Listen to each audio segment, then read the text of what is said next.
Good evening. I'm Gordon Barris. I am visiting professor at LSE Ideas, where I deal with strategy, something that follows on from 30 odd years in the Foreign Office and the Cabinet Office, and 10 years or so advising PricewaterhouseCoopers on how to develop their business in China. It is really very nice to be here.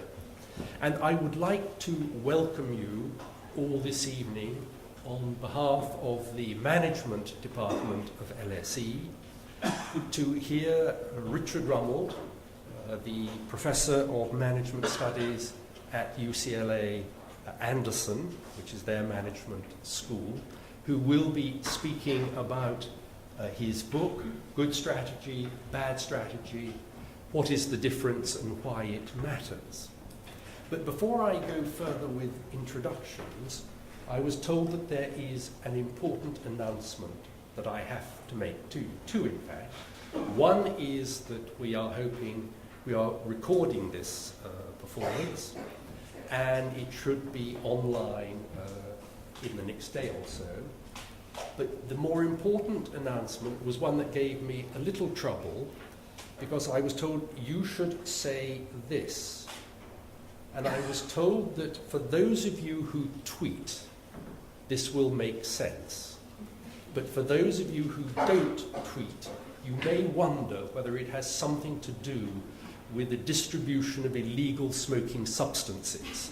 Because the message is code #LSE strategy, all one word. Has nothing to do with those substances. Please don't let there be any misunderstanding. But we're very privileged tonight to have Richard here to speak, because Richard is a preeminent figure in the world of strategy, not simply in terms of business strategy, but also in terms of military strategy as well, which is a rare combination. He started his career, perhaps slightly surprisingly, as an engineer working on the concept design for Voyager 1, which was launched, I think, in 1977, thereabouts? The mid-70s. Yes, in the mid-70s. Has been up in space now for some 34 or more years, and is now reaching the edge of our solar system. And Richard said that this was, in one respect, the first chance that he had to really think strategically about a problem. It was a design problem of this Voyager. But he then got himself catapulted from the Jet Propulsion Laboratory to the Harvard Business School. And in no time at all had completed his doctorate and had started his travels around the world helping other people to understand business strategy. He spent 3 or 4 years in Tehran and was there in 1973 when the hike in oil prices really did bring home to people the need to think more about the future. Later on, he had taught at INSEAD and many other distinguished business schools around the world.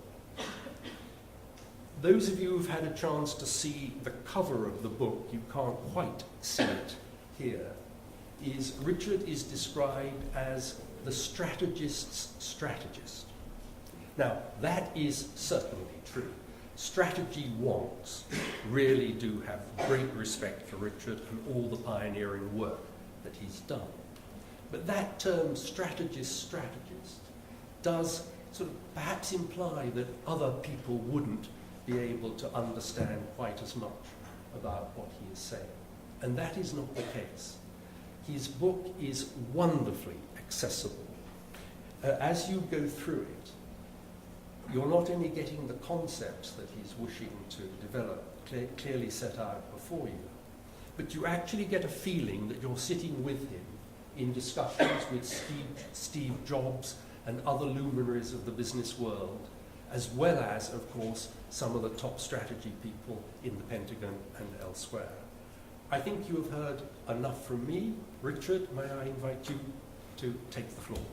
Please welcome our guest.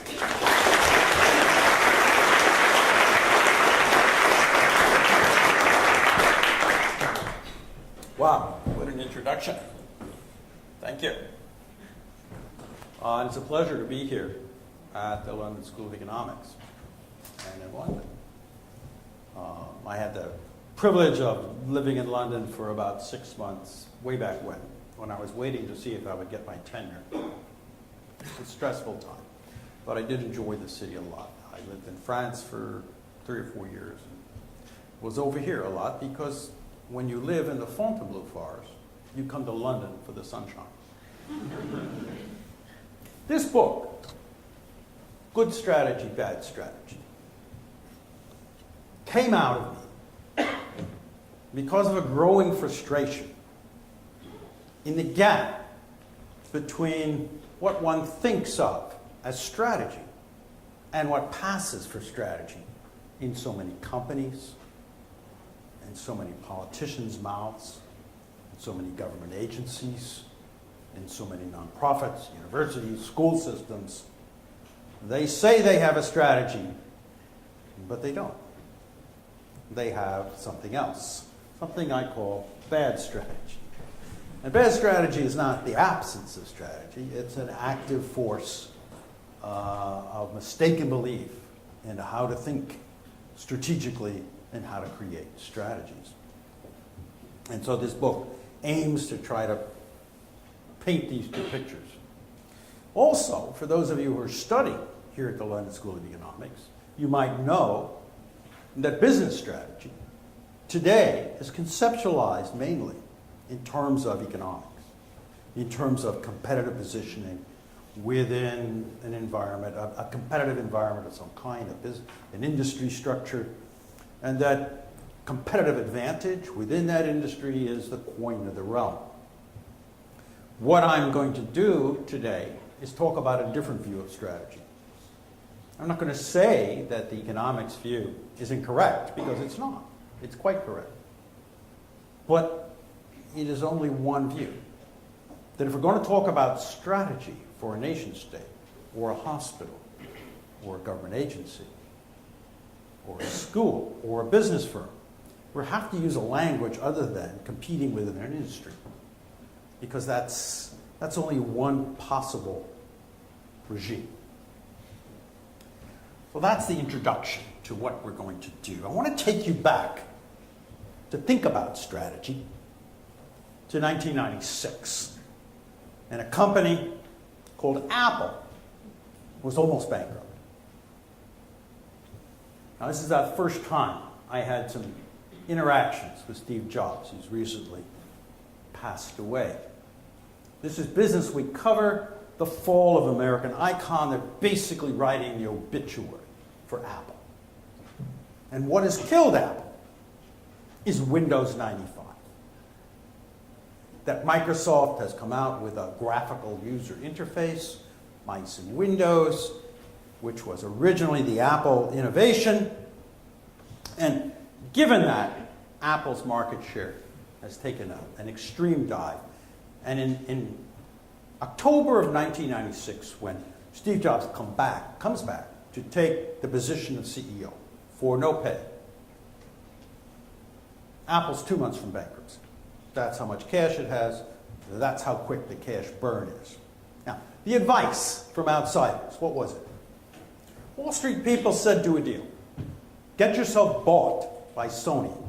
Get yourself bought by Sun. Get yourself bought by IBM. Get yourself bought by Hewlett-Packard. You're basically out of business. The techies, the Silicon Valley people said, well, maybe you should sell your software to Microsoft, or maybe you should invent something new and cool. Maybe you should do voice recognition or 3D.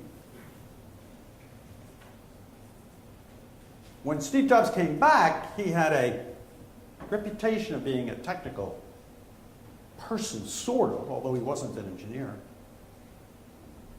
The investment community wasn't very hopeful. They didn't know what was going to happen, but they didn't think much. They figured he would do a deal. Now, what did he do?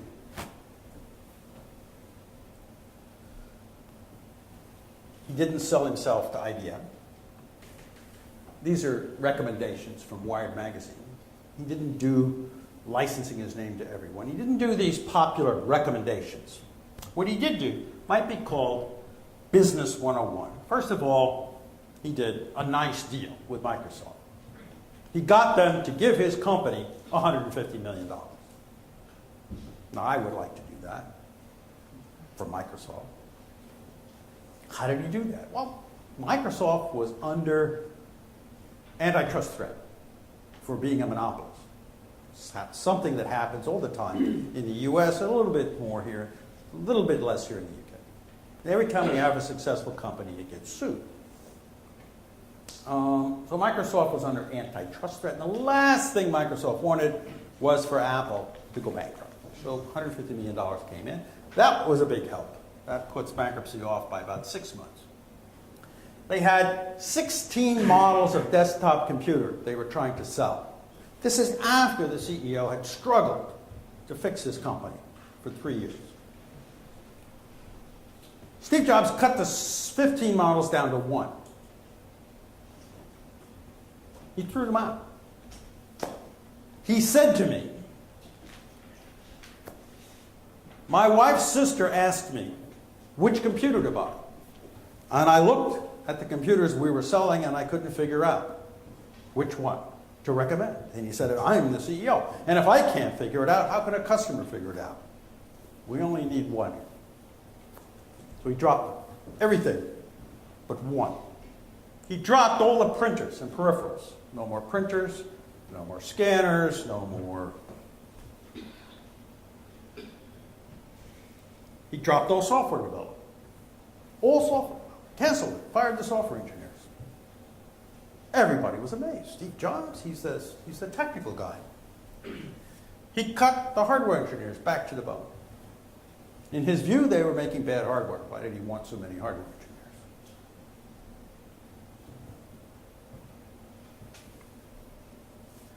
He cut 5 of the 6 national retailers. Well, they had many retailers. He cut it back to 1. It was CompUSA. He moved all the manufacturing to Taiwan. No longer would we make any Apple products in the United States. And he opened up a web store to sell direct to customers. Now, what do these actions all add up to?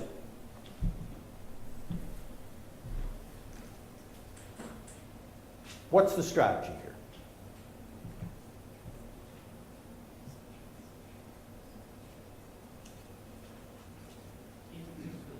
Excuse me? Keep it simple.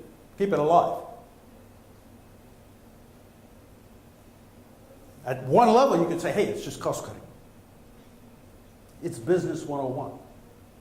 Every single step he did here, and he did this very quickly in a matter of 4 months, he's aimed at survival. We're about to go bankrupt. We're not going to do R&D. We're not going to do product development. We're not going to have all these. We're going to cut it back to a core that can survive. You cut off the extremities. Now, people were surprised. Why were they surprised? Because they don't expect to see anybody actually perform this kind of focused action.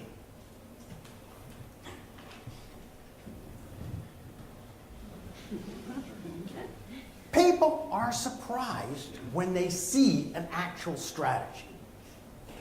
They don't expect to see a strategy. We expect to see our leaders espouse fluffy goals and try to do everything. Oh, we're going to have everything. We're going to have better education and better health care and better social services and faster railways. We're going to have it all. And down that road lies nothing. That's not strategy. That's vacuous promises. Strategy is about focus. And everything that Jobs did here was focused on a single short-term objective, which was survival. That's it. That's what he was after here. And I sat down with him a year later, and I said, Okay, you're surviving. You've got 4% of the desktop market. The Windows Intel machines have still won. What's your long-term thing here? What's your real strategy?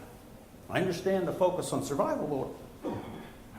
And he looked at me and he said, I'm going to wait for the next big thing. That's what he said. And I was bowled over. I had just spent 6 months interviewing something like 75 executives in electronics, both in Europe and the United States. These were division managers and CEOs of electronics companies. And I had asked each one of them several simple questions. One, why? First question was, who's the most successful player in your industry, in your business? Everybody could identify that. They knew who it was. And then I'd ask them, how did that player get to be so successful? And of course, this was 1996, 97, 98, electronics, and they all had basically the same story. The story was something had changed, some new technology had appeared, some new window of opportunity had opened. And this company, the successful one, was the first one to jump through that in a clever or an adroit way. So then I'd say, okay, what is your strategy? What are you guys doing? And they'd give me this long list of things they're doing. I'd say, oh, we are forming network relationships, and we are moving software to firmware, and we are doing 360-degree feedback, and we are transferring best practices. They're doing everything but what they said success comes from, which is waiting for a window of opportunity to open and then jumping through it full force with a huge amount of energy and focus to take that next opportunity. That's what Jobs was saying. He was saying, I'm going to wait for the next big thing. That was an intelligent answer in that industry at that moment. And he did. The next big thing for him was the iPod. And then the iPhone. And then the iPad. And in each case, there was a window of opportunity that opens and he went after it. Full force, full focus. That whole list of things. The software, the hardware, the manufacturing, the distribution, the design, all of those things focused on pushing that product through to excellence. That's strategy. A man named Chad Logan hired me to take a look at his company. He said, I need your help with strategy. Please come by and talk to me and my people. I came by. I said, Chad, you're a graphics arts company. He inherited the company from his uncle. His uncle had passed away a couple of years before. He was a high school football hero turned graphics artist, now manager. I said, what's the strategic issue here? He said, well, we have a plan. I call it the 2020 plan. 20% growth in revenues a year and 20% after-tax profits. That's the plan. I said, oh, okay, those are great goals, but what's the strategy? How is this fairly ordinary graphics arts company going to do this? He said, well, one thing I learned as a football player is you have to have the will to win. That's the main thing. And we're just going to push until we achieve this. I said, well, do you have a strategy other than 2020? He said, yes. And he had a plaque actually up on the wall that said, our strategies, we're going to be the graphics arts firm of choice. We will delight our customers. Then the two key things, we'll grow our revenue 20% a year. We'll maintain a profit margin of 20% or better. We have a culture of commitment. We'll foster honest and open work environment. We'll support the broader community in which we serve. This is a little before everybody puts sustainability and a greener world in their strategies. But there's nothing here that's about strategy. It's all puff. It's all about things we think are nice plus results we'd like to achieve. That's bad strategy.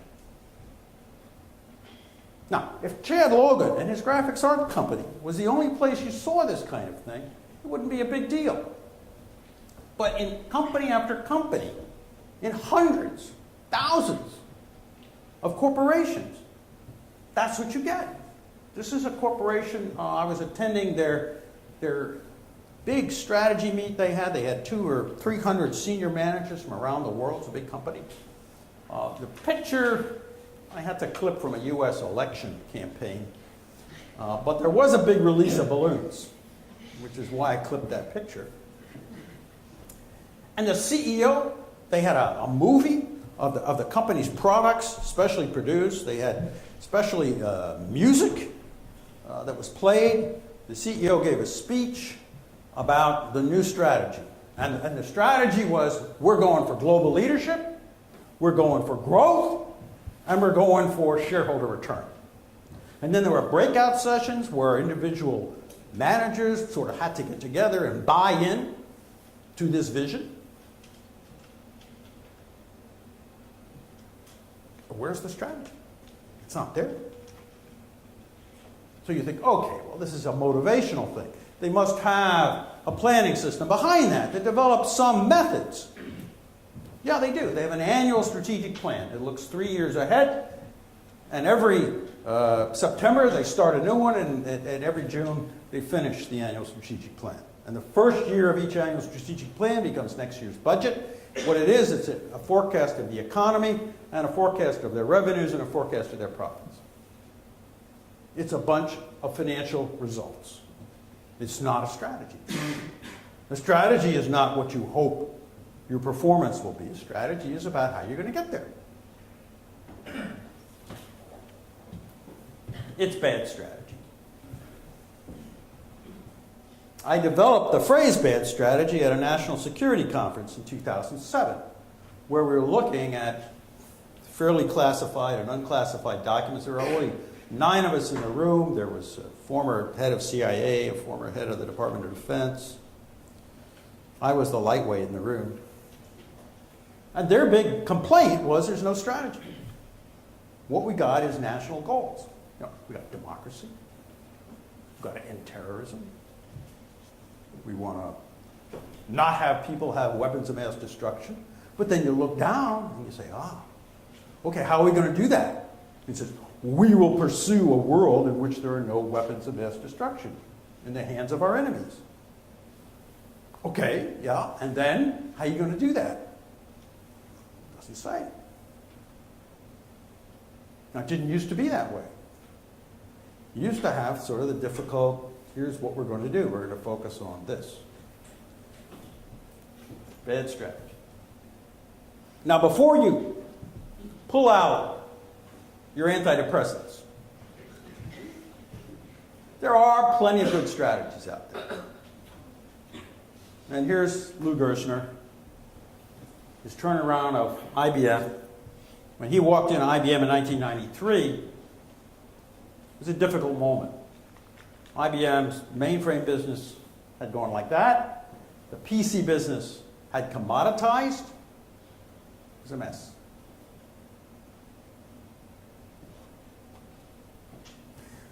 Lou Gerstner looked at it. The advisors came in, the Wall Street advisors, the investment banking advisors. Everyone was prepared to split IBM up into pieces. The idea was that the computer industry had fragmented. That instead of integrated companies making all aspects of computing like IBM and NCR and so on, there were now operating system companies, memory companies, hard disk companies, etc. And so IBM itself should fragment to match. And Gerstner said, no, that's crazy. I mean, if you fragment, you're going to lose the base of competence, and you're going to lose the knowledge about all the different customers in the world. So what we're going to have to do is stop being an integrated company and turn and be a solutions provider. And if the solution is a non-IBM product, that's the way it's going to be. We're no longer IBM was no longer going to be a company that pushes its own products. Now, to do that took 8-9 years. Most of the challenges he faced were organizational. They had fiefdoms all over the world that fought this. The head of IBM India, great guy, he rewrote the memos that he passed on to people that came in from headquarters. There was a huge amount of opposition to this, and it got handled. It got handled over time. This is a dramatic change in strategy. And everything that Gerstner put in place, the firing of 75,000 people, the rehiring of many people, the huge reductions in the internal processes and outsourcing many, many processes, the enormous pressure to change processes to become speedier and higher quality, all of that was focused around this goal of that kind of change. Now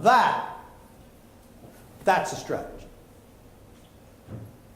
He understood the problem, and he devised an approach to dealing with the problem. He didn't say, oh, we're going to return to 10% growth. That's not a strategy. That's a hope. That's an aspiration. So what's a strategy? Excuse me. A bad strategy and a good strategy. I'm going to give you the hallmarks of bad strategy. First, 4 big hallmarks. I'm going to say what's a good strategy, and then I'm going to emphasize some of those pieces for you. A bad strategy is when it's all goals.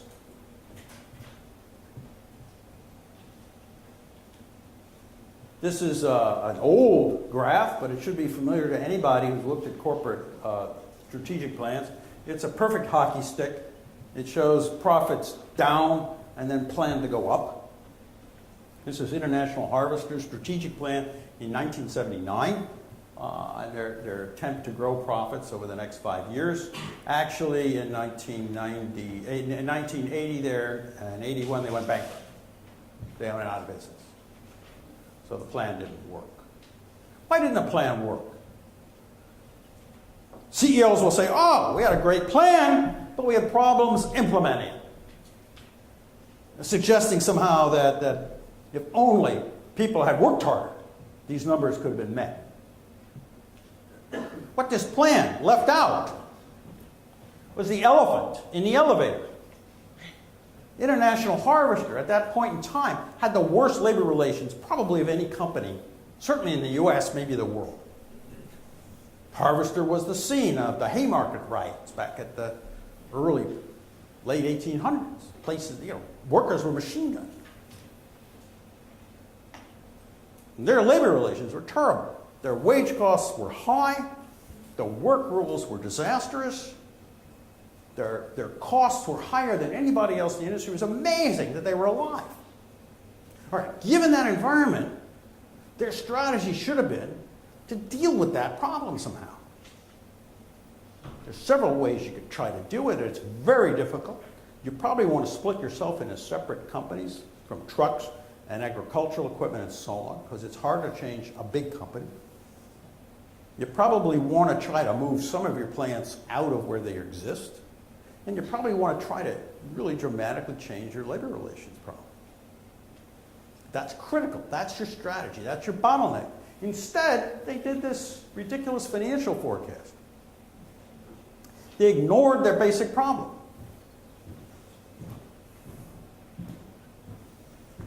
So, strategy that's all goals. Bad strategy. You know it's a bad strategy when it's all fluff.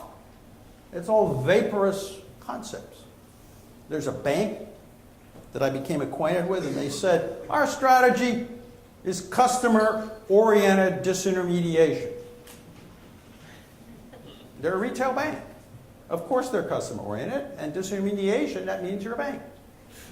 So the strategy is, we're a bank. But they fluffed it up. How many times have you seen that? Fluff is not a strategy. People confuse the idea of strategy with abstract words. It's not. Strategy is focus. You know what's a bad strategy? When there's no problem. If we go back to International Harvester, the problem there was they didn't address the problem. Lots of bad strategies. The key thing about them is it's all about the future. It's not about what our challenges. It's all about where we hope to get. But the problem that we're facing, every organization, every country, every government, every business, every nonprofit, every school has a challenge of some kind, some essential set of forces that they're struggling with. And unless you identify that and focus on it and think about it and analyze it, you can't develop a strategy. And after you develop a strategy, other people can't evaluate whether it's good or bad unless you stated what's the problem that it's trying to solve. You know, the Obama administration wants to have a jobs strategy in the United States. That's great. Well, why aren't there jobs? What happened to the economic growth? Unless you figure that out, you can't have a job strategy. The job strategy has to treat the disease. It has to deal with how come economic growth is flatlined. It isn't flatlined because there isn't enough stimulus. You can't stimulate an economy every month forever. We've been stimulating the U.S. economy every quarter for 11 years. No, that's not a stimulus anymore. When you give someone amphetamines every quarter for 11 years, they become comatose. Maybe that's why we're flatlining. You know, when you drop interest rates down to 1% and keep it there for 4 or 5 years, you get huge property bubbles and asset bubbles. And you think, oh, I'm stimulating the economy. So you don't get economic growth from stimulus. And the lack of economic growth is not because you don't have a stimulus. Stimulus might conceivably be the right response to a recession, but the fact is, countries like ours that have run their debt up so high by constantly stimulating the economy, there's no slack left. You've already done that. All right, so you need to analyze what's happened to the economy. And one of the things that's happened is we don't have any technologies that are employing anybody. All through the 20th century, every invention we had created huge amounts of employment, whether it's railroads or airplanes or electricity or chemicals or television or computers or automobiles or roads. Millions and millions of people were employed, manufacturing, distributing, and fixing that stuff. Google employs 10,000 people. That's it. It's a small town. It's a village. What about everybody else? YouTube. How many people work for YouTube? Hardly anybody. It's a bunch of servers. And so our new technologies, while they're very exciting, they don't employ anyone. And the old technologies are being shifted abroad.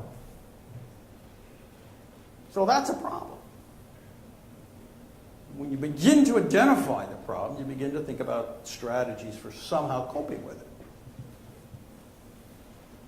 You know it's a bad strategy when it's a dog's dinner. Dog's dinner is a long list of things. That's what committees produce. 75 items that we have to pay attention to. Clean up the sidewalks, fix the seats, that kind of thing. I call it a dog's dinner. What's a strategy? This is back to basics. I'm not getting into the 5 forces. I'm not getting into how to innovate. I'm getting back to basics. Legendary coach Vince Lombardi in the United States, football coach. At the beginning of the season, he used to hold up a football and point to it and say to the Green Bay Packers in their first training session of the year, "Gentlemen, that's a football." It's getting back to basics. He's reminding people of what's going on. What are we there for? The basics of strategy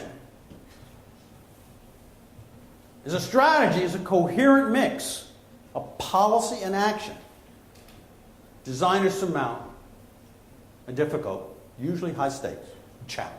That's what it's about. That's what it is. It's not an industry analysis. It's not a goal. It's not a wish list. It's a design of policy and action to deal with a high-stakes challenge. Good strategy has something I call a kernel. Kernel isn't the whole thing, but the kernel is like the center of a seed. It is an essential thing from which a strategy grows. The kernel has three components: diagnosis, which I've talked about. What's the problem here? What's the nature of the challenge? Why do we have flatlined economic growth? Why do we have a European debt crisis? Why are 40% of the kids dropping out of school in the Los Angeles school district? What is the nature of the problem? And you will find over and over again that when you enter these arenas, that people are putting forth ideas about what to do with no diagnosis. Oh, let's hire better teachers. Oh, let's spend more on books. Well, wait a minute. Is that the problem? Is the problem that we don't have enough books or better books? Is it that the teachers aren't smart enough? I had some dumb teachers and I learned. Don't know. But you've got to do the diagnosis. Guiding policy is, how are we going to solve this problem? What's our basic approach? What's our basic approach? Now, these are decisions. To some extent, your diagnosis is a decision. You choose a diagnosis. There may be multiple ways of diagnosing a problem. A social scientist will always diagnose it in a way that has maximum causal explanation, but often no levers for change. Nothing you can do about it. A good strategist will try to find a diagnosis that suggests, here's something you can do to change things. And then coherent action is the third element. Those three elements, if they're not all present, you don't have a strategy that's as powerful as it could be. I'm going to cover 7 or 8 key things to look for to create powerful and good strategies. One, that I've said over and over again, I'm going to just say it again: diagnose the challenge. What do we got here? I talked about why is there a debt crisis in Europe? Why are students dropping out? Why is there a debt crisis in Europe? What is the problem? Run out of money. What's the problem? Let's just take Greece. There's the key hot button right now. What's going on there? Greece can't pay back its debt. Why did a country borrow more money than it can pay back? How'd that happen? Think about it. How's that happen? Did they make a mistake? Did they not do their sums?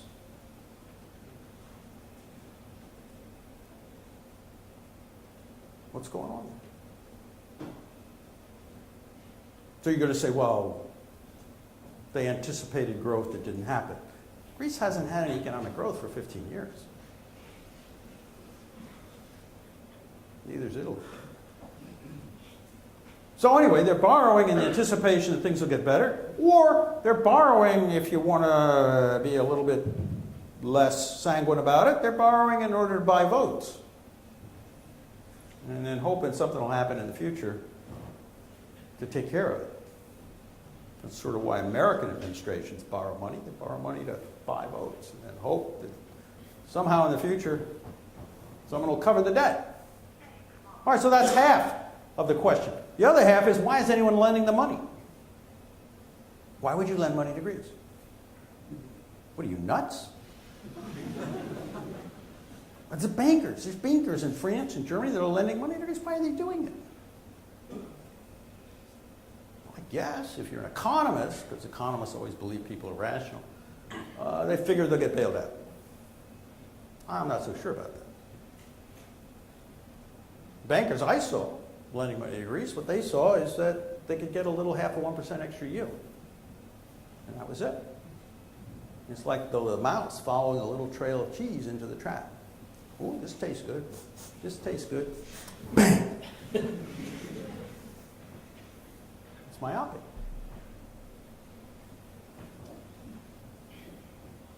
And then there's other elements of the problem. But if we look at the problem, it's not going to be solved by bailing out banks or bailing out Greece. It's a systemic behavior problem of national governments within the EU itself and with banks. If you want to fix it, more money is just a palliative. It's just like taking aspirin for cancer. Once you do a diagnosis, you can begin to confront what actually needs to be done. Make your actions coherent. Focus is the heart of strategy. 216 BC. Hannibal. Hannibal's taken on the Romans at Cannae. Hannibal's got about 55,000 troops. The Romans have, we're not sure. We think somewhere between 80 and 120,000 soldiers. We think they actually tried to minimize the number after they were beaten so badly. Hannibal had been raging around the Italian peninsula. His idea was to beat the Romans over in a number of battles and then sue for a settlement. What he wanted was trading rights in the southern Mediterranean. He wanted Carthage to be able to resume its trading. He figured that by military adventure he could get that kind of a deal. The Battle of Cannae shapes up. The Romans decide to face him down. They sent a record 6 legions under Paulus and Varro, 2 consuls. And Hannibal arranges his troops in an arc. They're the red blocks there. In the middle are the soldiers he's picked up in Spain and Gaul. And at the flanks, he's got his Carthaginian heavy infantry. And then he's also got cavalry on the right and the left. Now, in ancient warfare, cavalry's job was to go out and defeat the other guy's cavalry and then race around picking up loot and killing stragglers, doing stuff like that. Hannibal bowed his troops out, and when the 2 armies came together, the bow began to flatten. And it flattened, and then it bowed inward. And the Romans, seeing this, figured, oh, the Spaniards and Gauls are retreating. That means we won.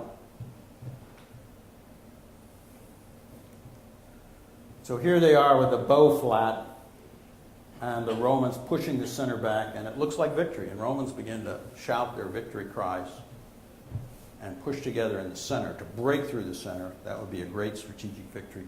The center bows back even further. They don't seem to notice that here and here, the Carthaginian heavy infantry is not really involved. They're just hanging around. The bow pushes even further back and then stops. And these soldiers from Gaul and Spain, instead of sort of backing up, suddenly turn and hold. Some few reinforcements come in. The heavy infantry from the side comes in. The cavalry unexpectedly comes in from the rear and closes with the Roman soldiers. The Romans are now encircled. Because they're encircled, the Romans in the middle of the mass are ineffective. The only effective fighters are on the edge of the blob. And so suddenly the numbers have been reversed. Hannibal's got more effective fighters than the Romans. The Romans are mostly facing the wrong way.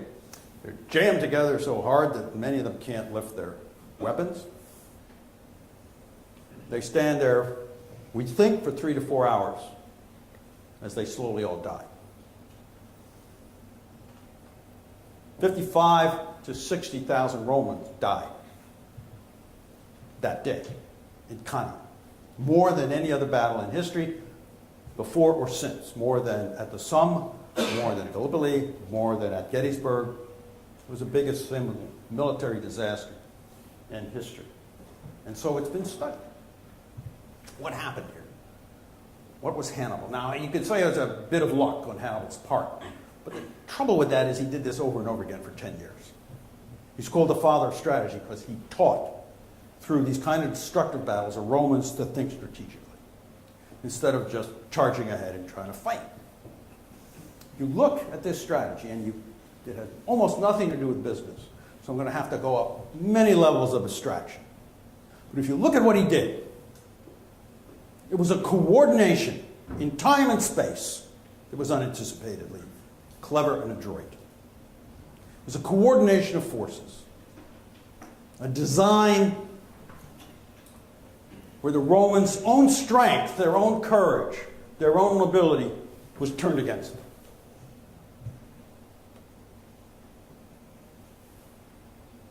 Strategy exploits your predictable nature of the world, whether it's your enemy or the weather or business cycles, and you coordinate your forces. You coordinate things around what you're trying to accomplish. The competitive advantage of strategy is that focus, that coordination. If everybody did it, it wouldn't give you an advantage. But as I said at the very beginning, it's surprising when we see a strategy. Here's Hannibal, statue in the Louvre, semi-modern. He's counting the rings of the 80 senators that were killed at Cannae. Now, the Romans gradually recover from this. It takes them a long time. They outlaw the word peace. Every male is brought into military service, and it takes them 10 years to finally chase down Hannibal. Never really defeat him in battle. What they finally do is go back to Carthage and burn it.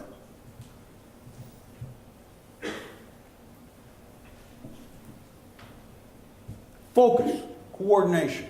Let me show you a company doing this. This is a flight simulator in the early 1980s. To build a flight simulator, you have to do 3D graphics. You have to build a mathematical model of the environment you want to fly in, and then you have to have a virtual camera looking at that, and you have like a TV screen that says this is what you would see out of that cockpit, and you have a joystick where you fly that space shuttle. Complicated to do. 3D graphics. In the early 90s, it became clear that we could begin to do 3D graphics on personal computers. But nobody knew what it'd be good for. People opine, well, maybe what's going to happen here is we'll have 3D tours of foreign cities.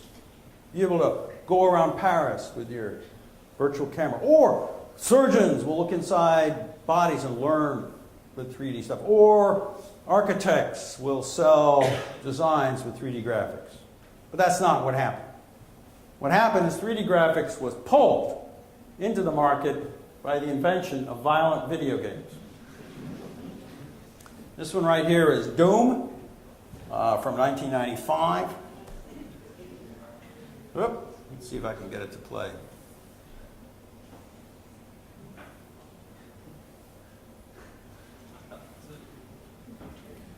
All right, so this is a video game where you run around with a shotgun and shoot monsters. As you can see, the graphics quality is not great, but on the other hand, once you get into it, it can be terrifying.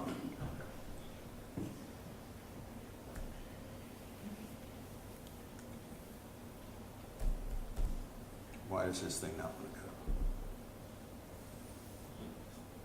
go? Okay. So in 1996, a company named 3DFX brought out the first card that you could plug into a PC and make this stuff work fast. Now, if you were a teenage boy killing your friends on the internet by playing Doom, where you were one of these guys running around and your friends were other guys running around, you're shooting at each other. If your video card isn't fast and isn't capable, you get killed constantly. So in order to avoid that, you want to buy a video accelerator. And 3DFX came out with the first effective one. SGI is a company that had invented all these concepts. Jim Clark, the CEO, left to form Netscape. The new CEO from Hewlett-Packard said, our goal is 50% a year growth. He ignored this burgeoning market. He was after workstations. NVIDIA, the company I want to focus on, brought out a card that was aimed at this. It failed. It was the wrong technology. They went back to the drawing board. They put together a strategy committee. They thought about the nature of the problem, and they came up with a way of dealing with it, and dealing with the fact that Intel was about to enter the business. They tried to understand the situation. Their diagnosis, their understanding was that these gamers, they'll pay for almost any power we can deliver. They really want high-quality graphics. That the industry works on an 18-month cycle. That's basically Moore's Law turned into an industrial machine. And every 18 months, Intel and everybody else comes out with a new architecture based on smaller sized pieces of chips. That Intel CPUs are on one chip.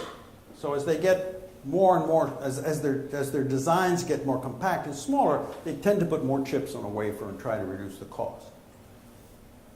The people at NVIDIA reason that the 3D graphics is spread over many chips, over software, and what we can do is gradually push this stuff onto one chip. More integration. And by doing that, we can move this performance much faster than Moore's Law. 2 to 3 times faster than Moore's Law. And they believe they can introduce a new version, a new chip, every 6 months. Very tough, because the industry works on an 18-month cycle. To introduce a new chip every 6 months, however, if we look at the technology frontier, the blue curve, and we say, okay, here's Intel, the red line, going along every 18 months with a new chip, we can see that Intel is going to be at the frontier here. Then 18 months later, their new chip will be at the frontier. And then 18 months later, their new chip will be at this frontier. If you go every 6 months, you'll be at the frontier more frequently. And on average, you'll be higher performance in the market. You'll also have more buzz, if the market can absorb it. So what they did, and here's the key thing, the focus, like Hannibal, the different moves in time and space to make this work. They put together 3 overlapping teams. Each was going to work on an 18-month cycle, but each was 6 months offset from the other. So every 6 months there'd be a new design coming out. Wow, every 6 months a new design. The trouble with that is any kind of delay screws it all up. It's a mess. The biggest and worst delays you get are when you put a design out to a semiconductor fabricator and it comes back, they send you 5 or 10 chips, their first run, and you put them in you plug them in, and they don't work. Oh my God, now what? You got to figure out why they don't work and send them back. Usually it's some kind of design flaw in the electrical characteristics. NVIDIA, with their second round of venture capital, built the world's largest simulation facility to simulate the electrical characteristics of these things so there wouldn't be any rework. To build the software, typically the way the industry works is you got the chip and then you program the software on a chip. NVIDIA said we can't wait. We've got to build complex emulation facilities that emulate what this chip is going to be like, and so we could start the software development.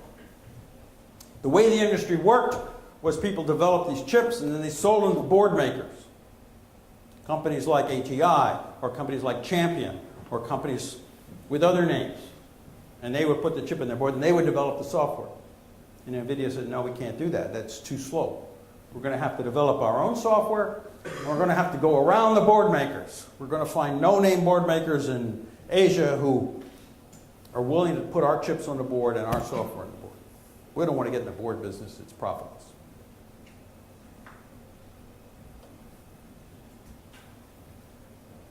And they did a bunch of other things, but this is the core.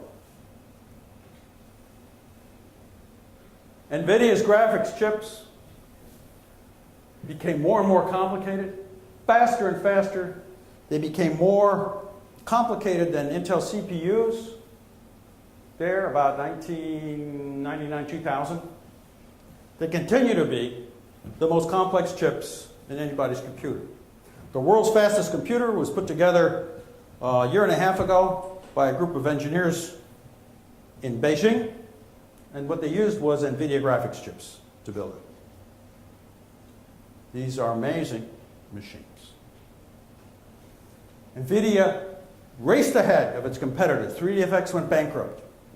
Intel tried twice to get into this business of 3D graphics, and twice it failed. It could not deal with a shift from its 18-month cycle to a 6-month rapid evolution cycle. It's a big company, a technical company, very competent company, and this is a small market compared to its major market, and it just couldn't make the shift. So we see that the key things here in a successful strategy: the focus around accomplishing something and the anticipation that a competitor has certain limitations, has certain behavioral or structural limitations. This is a modern video game, Modern Warfare 3. I'm not in favor of violence, but look at the graphics.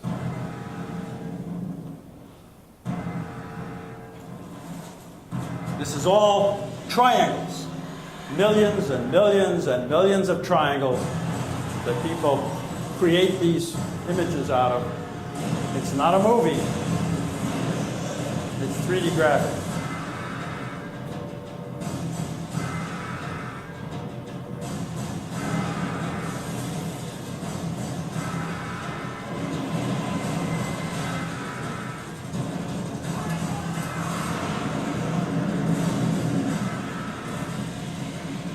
For some reason, the market for this stuff remains kids that like to see things blow up. Create the next global conflict.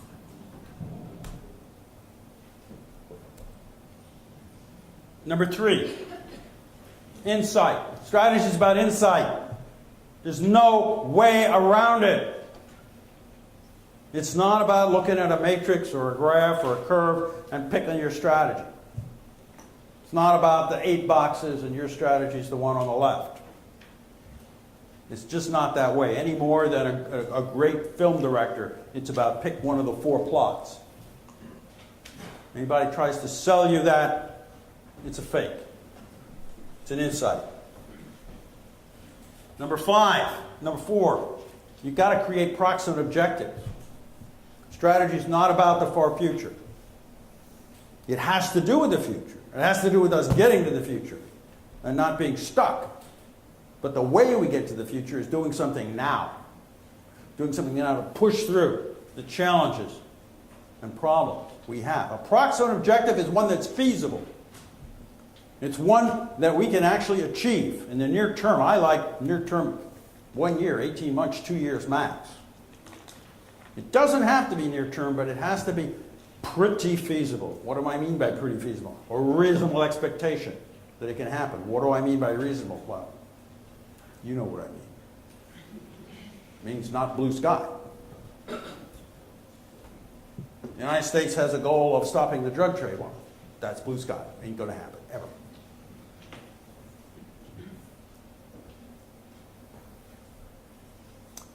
John Kennedy, his goal of putting someone on the moon by the end of the 60s was a proximate objective. How do I say that? This is often held up as some kind of big, hairy, audacious goal or a giant leap into the unknown. No, it wasn't. We knew how to put people on the moon. You want to put people on Saturn right now? We can do it. Just expensive. You put them in a big steel tank, you stick some gas in there, some oxygen, put some food in there, and send it off. The technical problem we had to solve to do this, the real technical problem, first you need big rockets, but secondly we needed a throttleable rocket so you could land on them. You needed something that could throttle because there's no air there. You can't do parachutes. Why did he do this? He did it for strategic reasons. He asked the vice president, what should we do to beat the Russians? Vice president had no idea, so he wrote to our captive Nazi rocket scientist, Wernher von Braun, and said, what can we do to beat the Russians? And von Braun wrote back this letter, April 29, 1961. Do we have a chance of beating the Soviets and putting a laboratory in space or a trip around the moon? And von Braun says, no. They got bigger rockets. Their rockets are this big, our rockets are this big. They're going to beat us in a lot of things. But, he said, if we look beyond that, if we look to rockets that aren't this big or this big, but are this big, then, because we have more industrial base than they do, we can probably build that rocket faster. And that rocket, it'll take people to the moon and back. And so that's a goal we can beat them at. 1 month later, John Kennedy gives a speech. Says, we're going to go to the moon and back. Approximate objective. It was feasible and very strategic. By looking at that very big rocket, he figured we could beat the Soviet Union.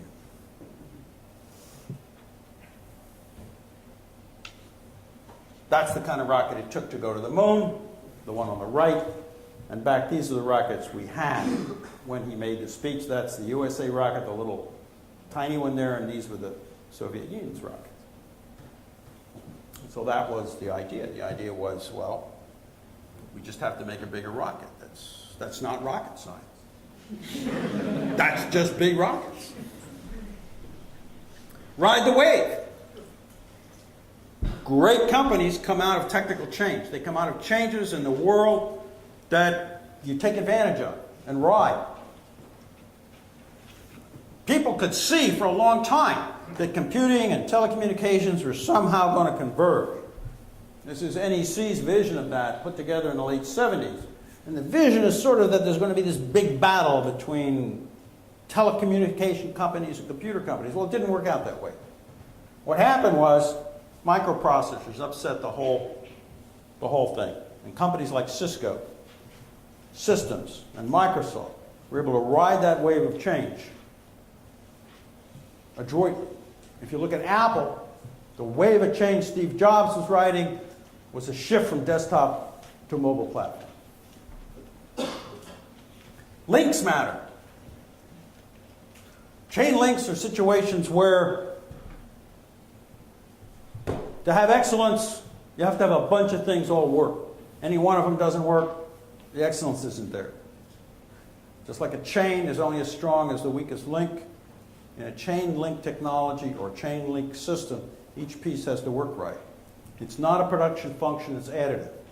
It's not like if you don't have enough capital, you can stick in more labor. All the factors of production have to be of high quality or equal quality for the thing to work.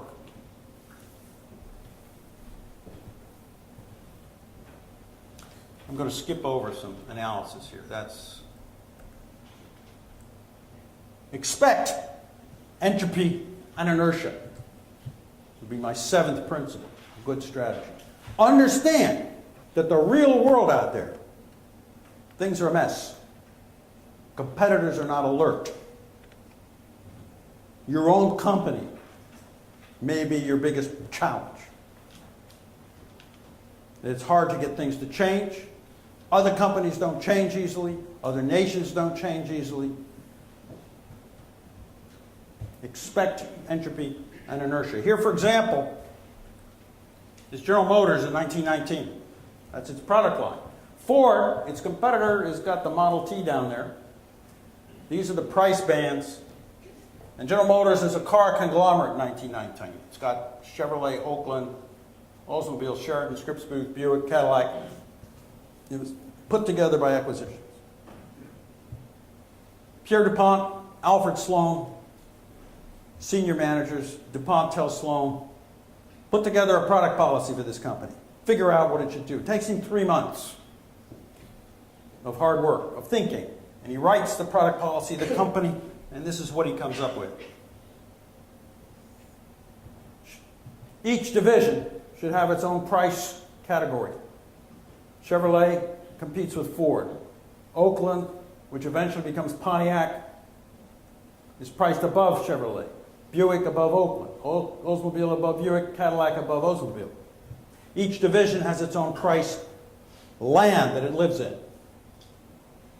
This concept of what General Motors was about catapulted this company into being the world's largest industrial corporation by 1950. In 1956, you could walk down any suburban street in the United States and tell who lived there by the car out front. Ordinary people drove Chevrolets, the foreman drove a Pontiac, the manager a Buick, and the CEO a Cadillac.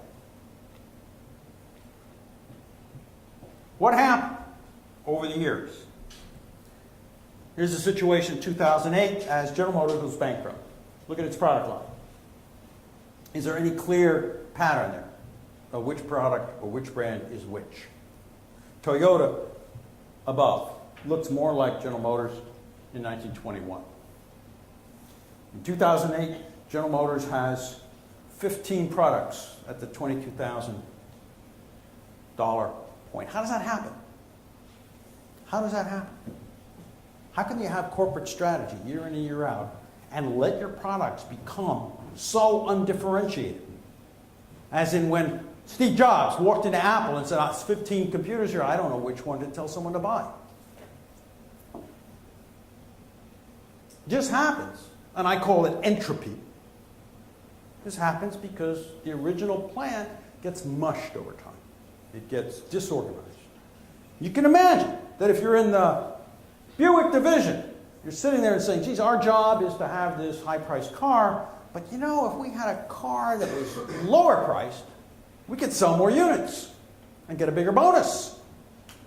So let's push headquarters to allow us to have a lower priced car. Now, headquarters' job is the same job that parents have when the 13-year-olds come in and say, we want to have beer at the party. Headquarters' job is to say no. That's not the way it's done around here. Your job is to stay up there. But over time, it's hard to say no. And Buick starts putting out cheaper cars, and Chevrolet starts putting out expensive cars, and so on, until everything is mushed together. Now, it's not only just mushed together, but the company's competing with itself. All these different models are price competing with each other. And each of them requires their own advertising budget, advertising the same price point and the same characteristics. So they're like a whole industry that's become price competitive through their own internal craziness.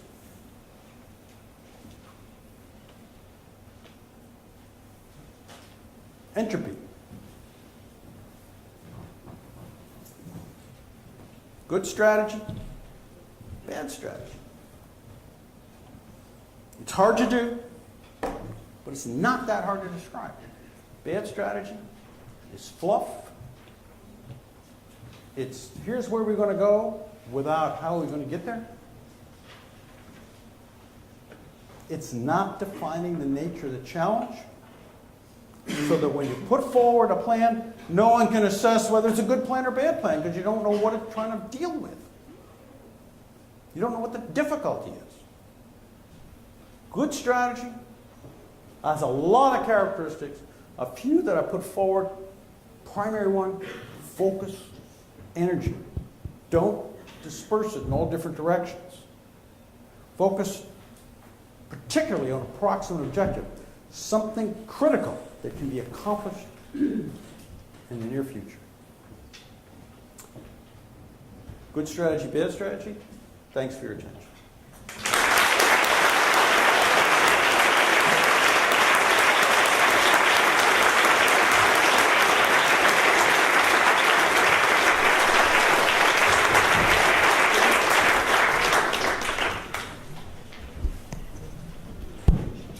Richard, thank you so much for that fascinating presentation. The lectures, public lectures at LSE, are normally characterized by the audience being very interested in what the speaker is saying. But I have rarely seen so many people taking notes while someone has been speaking, and I take that as a great compliment to your performance. We do have time for questions, about 20 minutes. So if any of you would like to pick up particular points with Richard, please do. The gentleman in the middle.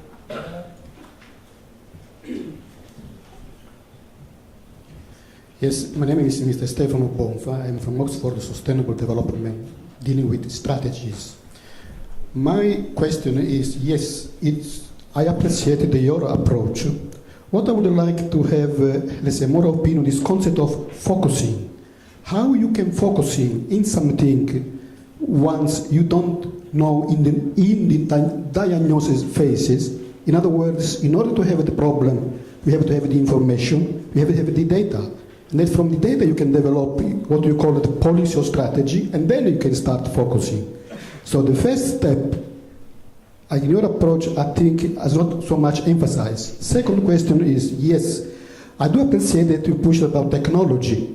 I do work with IBM. IBM has developed this concept of information management system, where he focuses mainly on how you manage the information from the bottom until the strategies. Thank you. You know, part of your question is how do you develop effective policy in a world of uncertainty where you don't really know enough to have an accurate diagnosis? Is that Mike?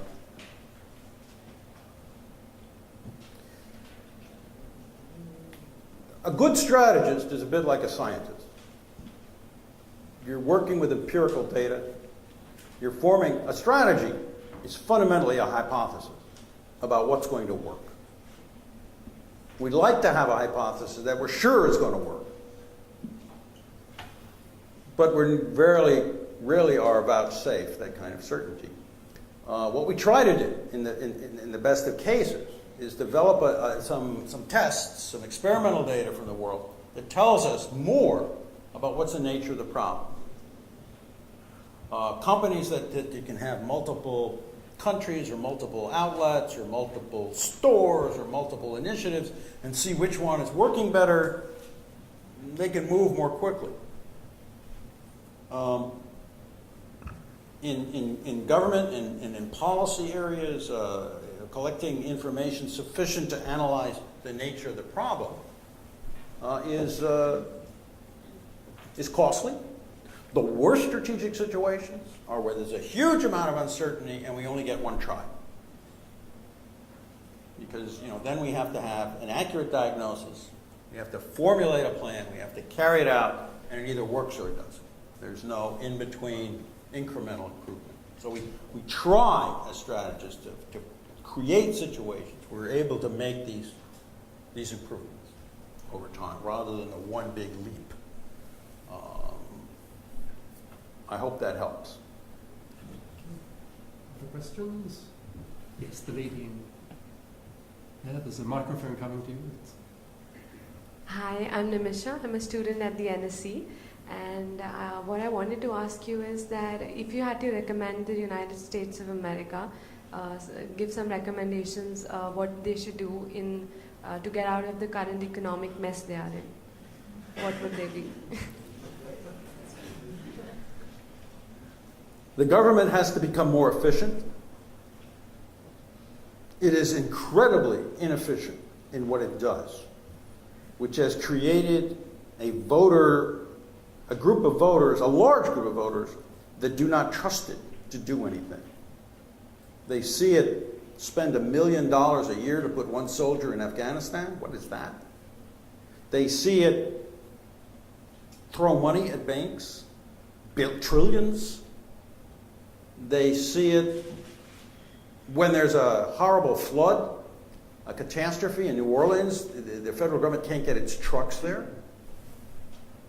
The truck drivers didn't have permits to cross state lines. I mean, this is incompetence and inefficiency at a large level. The government has to become more efficient so that we can trust it to do things. The government should provide health care to everybody. But does anybody trust it to do that in a way that isn't politically skewed or horribly inefficient? So there's an efficiency issue. Secondly, I have to say, basic thing is the dollar's too high. The dollar is just way too high. That we have priced American labor out of the world market with a high dollar. Now, why is it so high? We got interest rates at 0. Why is the dollar so high?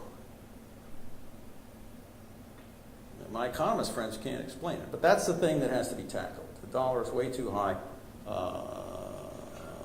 it keeps us from competing effectively with the rest of the world in exports. I mean, there are other issues you can get at. You can get at infrastructure and fast trains and education, but primarily none of those seem to be solved by a government that's inefficient and does things totally politically rather than in some kind of reasonable way. So those are the two key problems. The key problems are the dollar's too high and the government's inefficient. Maybe better.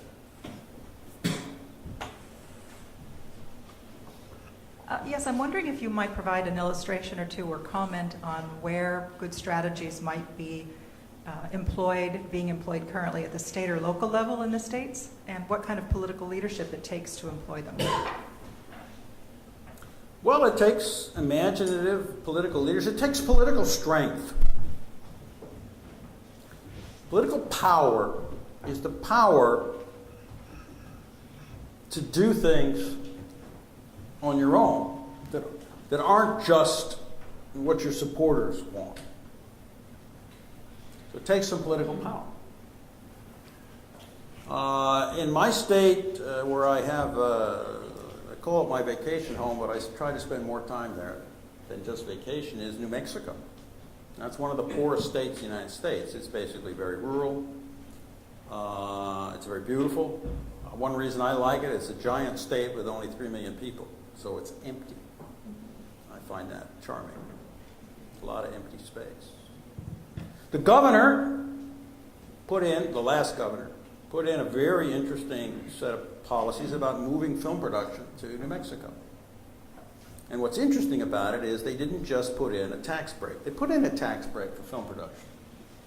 But they also put in college courses on film technology, college courses on film editing, college courses on, and they put together, studios where you could do this kind of work.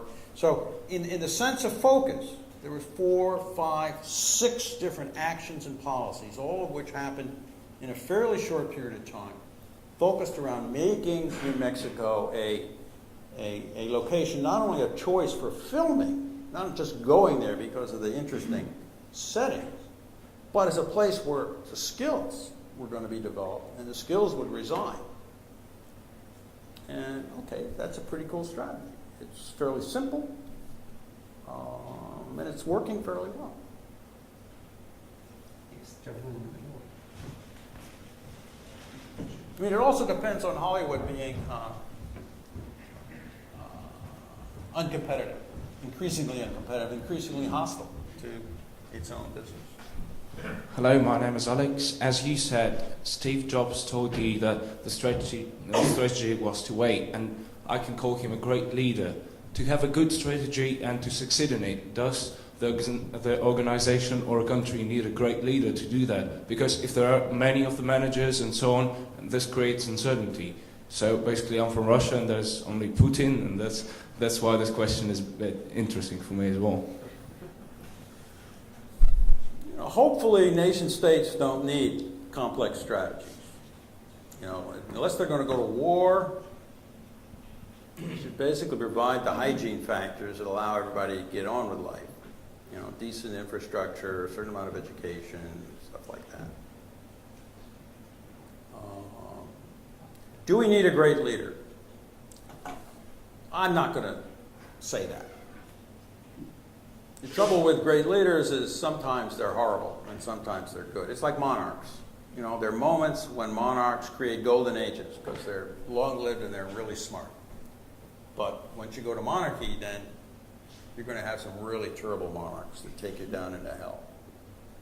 So you don't want to commit yourself to that system. What a strategy is, it is an imposition on a system. In other words, if we look at a system, either a country or an organization or a business, and we say, what will this business do over the next 3 to 5 years if left to its own devices? We can sort of figure out what it's going to do.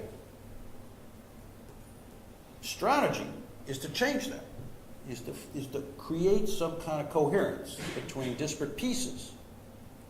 Nokia was, at one point, the top of the panel in smartphones. And then it began to sort of let each piece of the business do its own thing. And now it's flailing.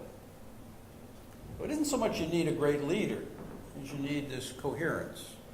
And you need the people involved to believe that there needs to be some coherence.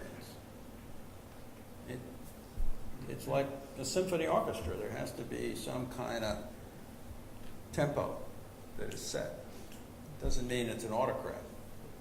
There's something going on besides everybody doing their own thing. That's the nature of strategy. Richard, you were saying the other evening when we were talking about this, that the power of someone to take an idea with a clarity of thought and begin to sort of impose it upon an organization, that was the value of their contribution, was to have the idea and the strength within that system to get people to pay attention to It's human nature when we form organizations or nation states or anything for the separate pieces, the geographies to go off and pursue their own interests. And that's freedom. We like that. We want people to pursue their own interests. But there's certain kinds of things that are lost when we do that. And strategy is about trying to identify the key thing that we don't want to lose and trying to get that coherence around that. It's terribly important in military affairs, less important in national affairs, very important in fast-growing businesses. Pulling in different directions dilutes the competitive punch, and you lose. Now, I know there are questions down in the front rows, but I do see a gentleman at the back, in the middle there. Yes, thank you. Yeah, I would be very interested in having your perception on the strategic consulting profession and your views on their contribution in putting together good, bad strategies for their clients. Strategy consulting is all over the place. There are high-quality firms and high-quality people, and then there's scams. I've got an email, and I actually meant to put it in my deck, and I wasn't able to get it in there. And it's an advertisement to go to a meeting in Los Angeles last week, at which a gentleman is presenting what he calls the 60-minute strategy. And the 60-minute strategy is 3 steps. First step, maybe it's 2 steps, I'm trying to remember. But the first step is to imagine the best possible thing that can happen. And then the second step is to write down a plan around that. And the third is to give it to senior management. That's strategy. Now, that's a scam. But people want to believe that there's a magical way to get success. Books about how to succeed, that's what I should have written. It's so easy. The secrets of success. 3 secrets of success. Number 1, aim high. If you aim low, you'll never wind up high. Number 2, never give up. If you give up, you'll never get there. Number 3, don't think too much. So you won't question number 1 and 2. That could be a bestseller. But in terms of value to someone who has a difficult challenge, that's about as useful as saying, go carve your company name on a tree and bury a dead cat under the tree. It's superstition. And yet, the human heart has an affinity for that stuff. We hope that it's that easy. Never give up. I'm coming back to the front room. There's a gentleman at the back. Well, thank you very much. My name is Ayo, and I run a product and packaging design consultancy here in London, servicing East and West Africa, a very small company. I'm very curious to know what your opinion is about developing strategies in within SMEs, servicing markets that are very asymmetrical. Well, I hope your company gets bigger. hopes. Hope. What's the problem in developing countries? Why is it so hard? I mean, I'm 68 years old, and developing countries have been developing my whole life. We begin to need a different word. The problems, if you look at my chapter in my book about chain link systems, and a piece on my website about that, I think that the issues are chain linked in developing countries. That means when you fix one thing, it's not good enough. That you say, oh, let's have better ports. Well, the better ports don't help if you don't have better roads. Say, okay, let's have better ports and better roads. Well, that doesn't help if there are pirates who are stealing the stuff on the roads. You say, let's get safe roads and better ports. You say, well, that doesn't help if the government's corrupt. So let's get rid of the corruption and fix the ports and fix the roads and get rid of the pirates. Well, that doesn't help because the imported products are putting the local people out of business. So there's problem after problem after problem. And it's very hard to deal with chain link systems unless you get a bunch of things moving together to improve. This is like an automobile company. You can improve the design and you can improve the marketing, but if the car falls apart, the manufacturing is faulty, no one wants to buy the car. On the other hand, some forms of excellence out there are the opposite. It's where you have 5 or 6 things all working well. And that's what's so hard for other people to copy. And so I call that a chain-linked situation. And one of the reasons it's hard is because efforts to fix one part don't repay their investment cost. You have to fix a bunch of parts to get a result. And I know that's very vague and very abstract. But, I've worked with people in developing world, and that's sort of what I see, is there's so many different pieces that have to be put together to work. And that's the issue. Does that help? It's open to more questions. Well, I'm afraid we'll have to move on to another questioner. In the front row, please. In the second row here, please.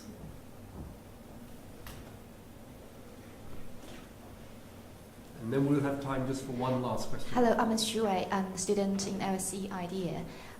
Even if a strategy focuses the resources on a very clearly and correctly identified problem, it would somehow turn out to be a failure.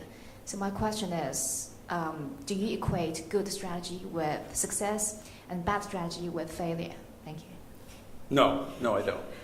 I mean, bad strategy can succeed and good strategy can fail. The world is uncertain. Companies succeed from luck sometimes.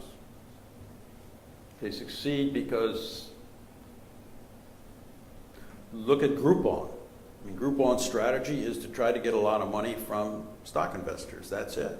They don't have a sustainable business. But what's wrong with trying to become a billionaire? So maybe that's the strategy, but it's flaky from a business policy viewpoint or a business strategy viewpoint. So companies, the arc of companies is that they usually do something right. Countries do something right, and then they begin to succeed, they begin to grow, they begin to have all sorts of great things happen. And as I said the other night, then you get in the habit of extrapolating that. You begin to think, strategy is looking at next year's increment of growth and next year's increment of new wealth. That's what we do. It's happening. We're growing. We're great. And you lose the habits of critical evaluation because you don't need to. Because the rain is falling and the sun is shining and the harvests are coming in. And then 15 years down the road or 10 years down the road, suddenly there's a blight and a drought. And you go, what's happening? Let's project future growth. Oh, yeah, okay. You project future growth. Next year, there's another blight, another drought. Things aren't working.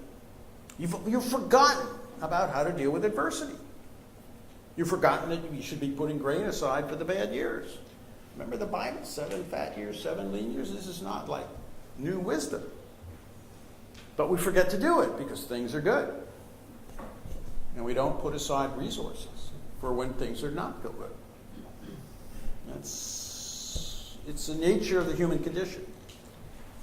So, one of the things about the human condition is that there is this cycle in the affairs of people, where good times lead eventually to sloth and decadence, which leads to bad times, which leads maybe to a strengthening and the return of good times. And maybe it just leads to Easter Island. The last question. Hi, my name is Luke. Just one quick question. You touched on it slightly in your speech earlier. As a strategist, what do you feel is a strategy, or maybe have they even thought about strategy, in central banks, governing bodies and countries throwing money at the economic problem at the moment, i.e. QE1, QE2, probably QE3, 4, 5, and so on? I think it's a fantasy. They started out throwing money at banks because they formed an erroneous belief that the problem was banks weren't lending money. It is now clear, and it was clear then, that it wasn't that banks weren't lending money, it's people didn't want to borrow. So throwing money into banks to increase liquidity didn't do anything. Then they put interest rates down to zero, which really hurts guys like me that saved money all their life and now I can't earn anything. They sort of wanted that to happen. What they wanted people to do is get their money out of safe things and put them into risky things and drive up prices. Because their theory was if they drove up asset prices, people would feel richer and go out and spend. Well, that hasn't worked either, and it really doesn't make much sense. I think central banks should stop trying to fine-tune economies. I think they shouldn't bail out banks.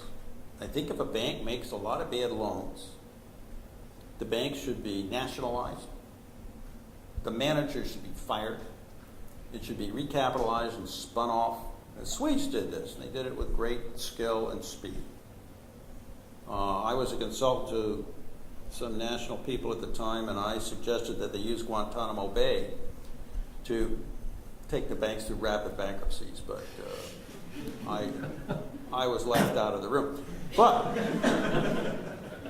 the issue is not Guantanamo Bay. The issue is the legal system does not allow you to do anything quickly. To take a bank through bankruptcy and reconstitute it in the U.S. without using enormous executive power, basically war powers, would require 10 to 15 years. And while the lawyers fought and fought and fought. And so the fundamental problem is not the Federal Reserve System or the central banks, it's the legal structure. It's certainly in the U.S., and I can't say about the U.K., that prevents you from doing very much about these organizations. But certainly, they shouldn't be bailed out. And if they're too big to fail, I don't think splitting them into small pieces is the answer to too big to fail. Because basically, much of the risk they have is counterparty risk. And so the more counterparties there are, there's more risk there is. But I think limiting the crazy incentives that people work under, which allows them to become wealthy beyond the dreams of Midas by taking hidden risks, it's an unwise way of running financial institutions. Banks and insurance companies have the same problem, which you can always make current results look better by taking a hidden risk that's under the table. And people do it, and they walk home with $30 million bonuses. Well, ladies and gentlemen, you've had the trailer. The film, so to speak, is available outside. I do commend it to you, and would like us all to thank Richard very much for giving us such a stimulating evening.